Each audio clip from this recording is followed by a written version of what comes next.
తెలుసు కదా, software companies పెద్ద పెద్ద బిల్డింగ్స్ ఉంటాయి, ఏసీ రూమ్స్ ఉంటాయి, పాష్ కల్చర్ ఉంటుంది. ఇదన్నీ ఉండే ప్లేస్ ని కార్పొరేట్ అంటారు. రీసెంట్ గా మా ఫ్రెండ్ కి తను చేస్తున్న స్టార్ట్అప్ లో టీమ్ లీడ్ గా ప్రమోషన్ వచ్చిందంటే పార్టీ ఇచ్చాడు. సో దానికి నన్ను పిలిచాడు, నేను వెళ్ళి కూర్చున్నా. మాటల మధ్యలో అసలు మీ టీం ఏమేమి చేస్తారని అడిగా.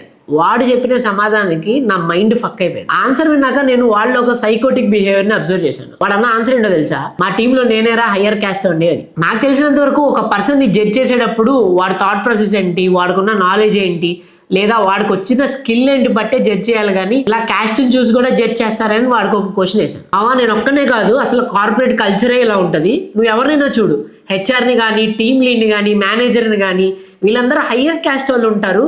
వీళ్ళకి వచ్చిన స్కిల్ బట్టి కాదు, లేకపోతే వీళ్ళకున్న నాలెడ్జ్ని బట్టి, ఎక్స్పీరియన్స్ని బట్టి కాదు, వాళ్ళ పేరు తర్వాత ఉండే ఇనీషియల్ని బట్టి వాళ్ళకి ఆ ప్లేసెస్ ఇస్తారని వాడు చెప్పాడు. ఈ కన్వర్సేషన్స్ ఇంతకు ముందు వేరే వాళ్ళ దగ్గర విన్నాను, కానీ బట్ ఒక టీమ్ లీడ్ పొజిషన్లో ఉన్నాడు మాట్లాడినప్పుడు నిజాలు అనిపిస్తుంది. అండ్ మీరు కనుక కార్పొరేట్ కల్చర్లో ఉండి ఇలాంటి సిచ్యువేషన్ ఏమన్నా ఫేస్ చేసి ఉంటే మీ ఒపీనియన్ని కామెంట్ బాక్స్లో రాయండి. మీ ఎక్స్పీరియన్స్ని బట్టి మనం ఒక కంక్లూజన్ వద్దాం.